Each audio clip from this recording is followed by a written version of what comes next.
Hopefully there's no cracks. I mean, at a quick glance, these heads don't seem like they're cracked. We found some crack. 2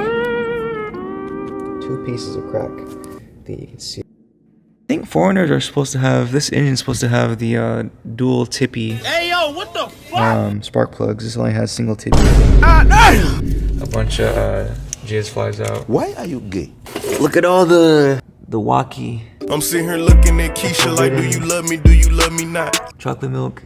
Sucking out each crevice, blowing the rest out, splooging it all over everywhere. Surprise, surprise, back out here at the shop. Open sign is on, although you probably can't see it.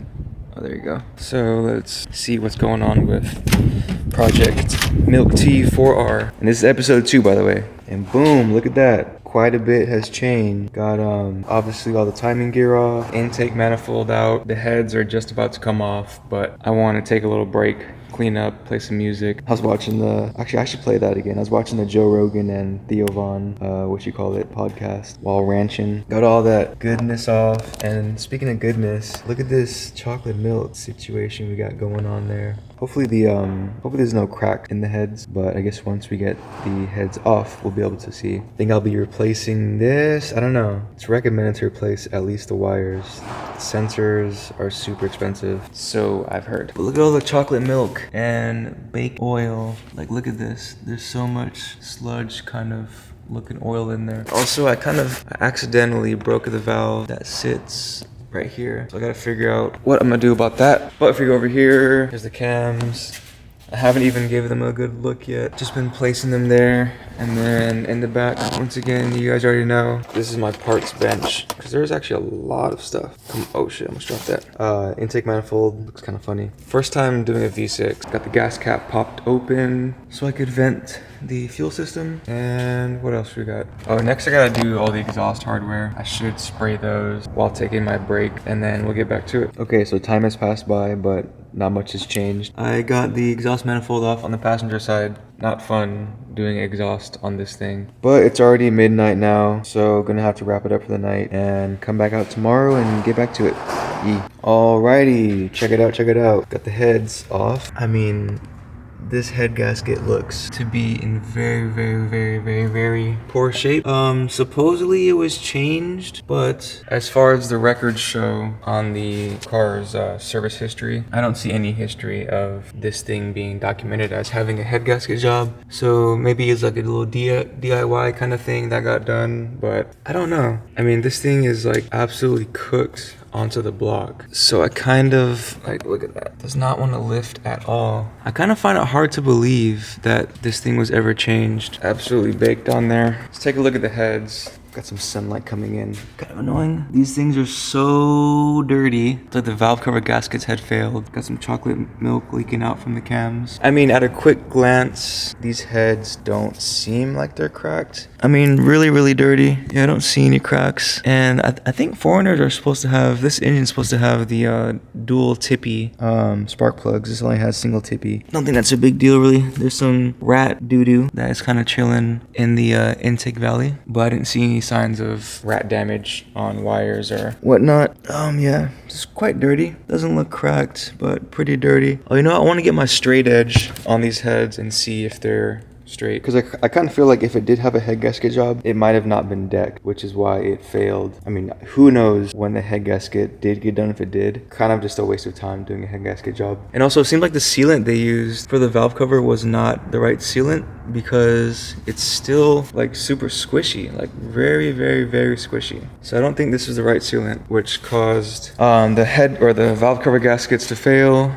And then come down here. Looks like the front main seal is chilling. Down here, actually, can't see it, but right there, the oil cooler has a leak. And then I think right here, it was leaking out coolant, because there was a really shitty gasket on the water pump. It's like a shitty gasket and RTV. Don't think that you need to use both, either one or the other. And so I think coolant was leaking down here and then causing a whole commotion of mess, along with maybe the pan gasket leaking. Actually, I think these have no pan gasket. Maybe the pan gasket sealing material was also incorrect. I detailed a little bit of the frame. I'd like to get this thing 1,000,000% clean. Probably not realistic, but either either way, I want to fix those oil leaks and then change some stuff like the heater valve, little bits and bobs, clean the grounding location for the AC compressor while everything is accessible. Might clean up some of this filth down here, and then I'm gonna try and find this side has the fender liners, but I want to find fender liner for that side. That way we can try and keep the engine bay relatively clean. All right, after doing some quick forensic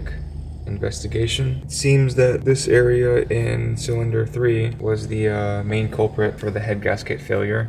This side, I mean, besides the entire gasket itself looking not great, got it over here. I can't grab it because it's under the head and I'm one-handed right now. You see on this cylinder 3, somehow that ring is like crushed. Don't know how that happened, whether it was installation error. We can also see this little this water coolant passage is like weirdly crushed. And it causes some, I don't know if this is the wrong head gasket or something, but the holes don't match the jacket, because if you look here, it starts to create like a buildup of all the burnt coolant and whatever head gasket sealer stopper additive is in there. See, this one has a lot of buildup and crust in there. That one's got a lot of crust in the passage for the coolant passages. A lot of old gasket material. I don't know if this is previous gasket that was not fully removed, or if it's, I don't think it's this one, because this one didn't. Oh no, it is. Fuck, it's hard to tell. Either way, we gotta super clean this thing. And then, I mean, is this an iron block? I think it's a cast iron block. I'll check the level on the block with the straight edge after cleaning all this crap. I mean, the cylinder cross hatching on the three pistons that are recessed right now. Cylinder cross hatching looks pretty good. Cylinders, of course, are pretty dirty from letting a lot of junk through and burning junk. Of course, the one that leaks is always the cleanest, it seems. A lot of carbon buildup on the top of the cylinder wall. We'll get that cleaned right out. Get these, just detail the entire thing. Get all the crud out of the valley of the engine. And then gonna have to change this gasket. It's recommended to do that while everything is apart. Still haven't looked at how much these knock sensors cost. Don't want to know really. So off camera, I'll start doing the painful task of getting all this crap off of the top of the block. All right, so I've been cleaning up this side of the block. As you can see, compared to this side, looks a lot better, right? A lot better. It's pretty much totally smooth now.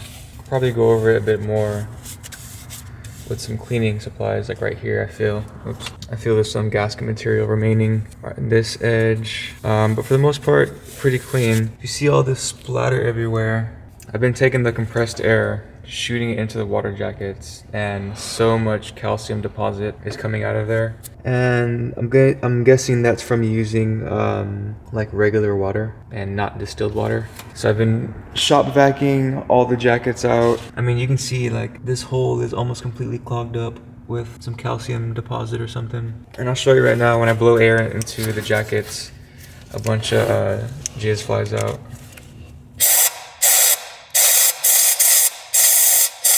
I mean, there's not too much flying out now because I already, vacuumed and blew a lot out, but you get the idea. See all those little white projectiles coming out of the jacket. Just trying to get all those out as best I can. And then, yeah, I'm not sure how I can flush it out totally. Probably got to do that with everything assembled and then run it, drain it, run it, drain it like 50 times in a row. But I mean, at least this side of the engine is, or this side of the block is cleaning up nice.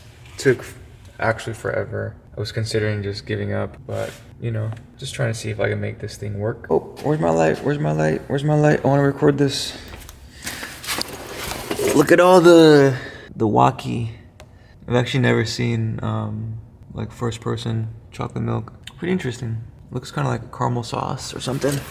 I was rotating the engine, trying to get all the cylinder walls cleaned up, and then some chalky walkie started coming out of there. And also out of this port over there. So I guess that's where the heads get their oil from.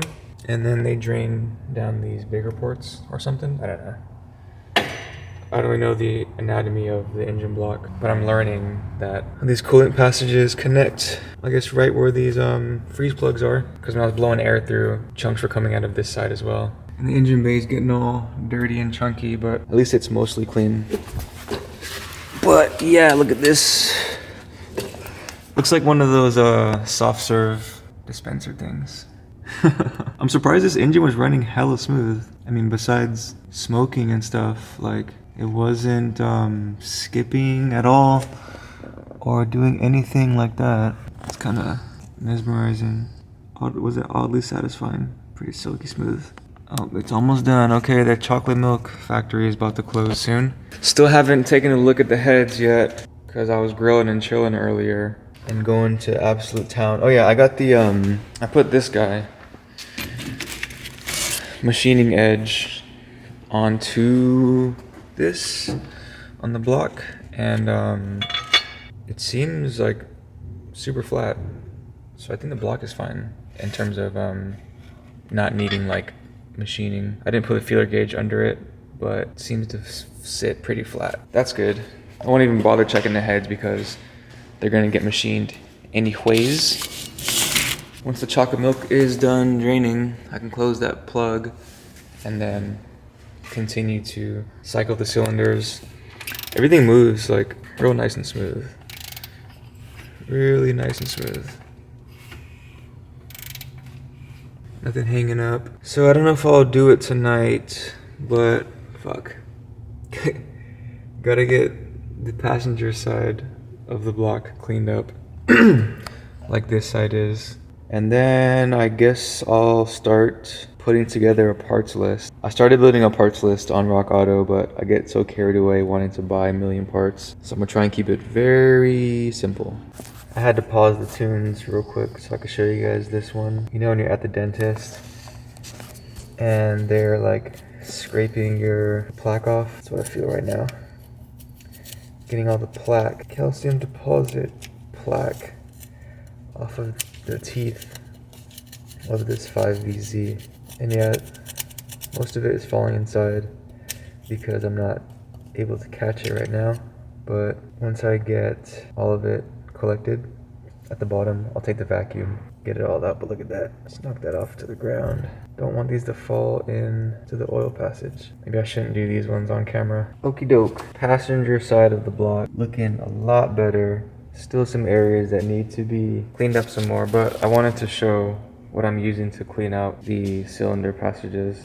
Got the auto detailing hose, taking some 1/4-inch nylon hose, turning the vacuum on, getting this hose all the way in there, sucking out each crevice, pulling all the golden nuggets and plaque out of the coolant passages, and then blowing the rest out, splooging it all over everywhere, trying to get all the plaque out of the engine. I won't get all of it, but if I can get all the big chunks out, I'll be happy. And then yeah, whenever I do like 50 coolant changes, it should have a pretty clean system. Well, not exactly the news I was hoping for. Upon closer inspection of the passenger side head, we found some crack. 2 pieces of crack. You can see it right there and right there. And this cylinder is exactly the one that had the biggest failure of the head gasket. As you can see, that's where we also had this thing. So yeah, this cylinder had this weird split. Oh, can't see it that well. Let me zoom in. This cylinder on the head gasket had that weird split and this weird deform in the gasket right there, which is where the head gasket failed. And then once the head gasket failed, you can see it started running super lean in this one cylinder. And then yeah, cracked the head. I don't know if that's repairable. I hit up my buddy at Hasselgren, Anthony, to see if that is something that can be repaired. I didn't even look at this side yet. This side appears to have no cracking and looks pretty decent. Well, hopefully I don't have to buy a single head. Maybe I'll start shopping around, but I don't know. I think that's something that can be certainly repaired. I hope. All right, what up? Hopefully the wind is not too loud. I got the back windows in the truck open, but we are on the way to go pick up the head. Going to SAC right now to go pick up the head for the 4Runner. But something is weird. I have a trailer behind me. Why would I have a trailer to pick up a head? I guess you guys will find out in the next clip. Alright, so I'm here trying to pick up the truck, but we got a very interesting situation. They don't have the key for it for some reason, so now they're trying to bust out the ignition That way we can unlock the steering wheel to get it onto the trailer. Damn. So it's nighttime now and I'm barely on the way home.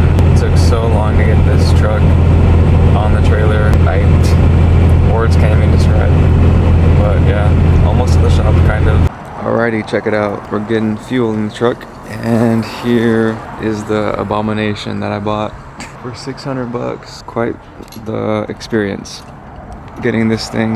Because on Facebook, I would see heads for like 300 bucks, 400 bucks, and it's even cracked. The guy posted this engine for 850, and then I messaged him saying 600. He was like, all right, and I'm like, can I just take the whole truck? Because I don't have to pull out the engine at whoever's place. But they didn't have the keys or whatever, so, but we got it, hauled it back, and now we're back in Yuba City. Just getting some fuel before going back to the shop. And I have no idea how I'm gonna get this thing off by myself, but we're gonna get her done, aren't we? Brand new whip, got no keys. Turn my clothes, no starch, please. Soon as I you can go, leave. Got M's in the bank, like yes, indeed.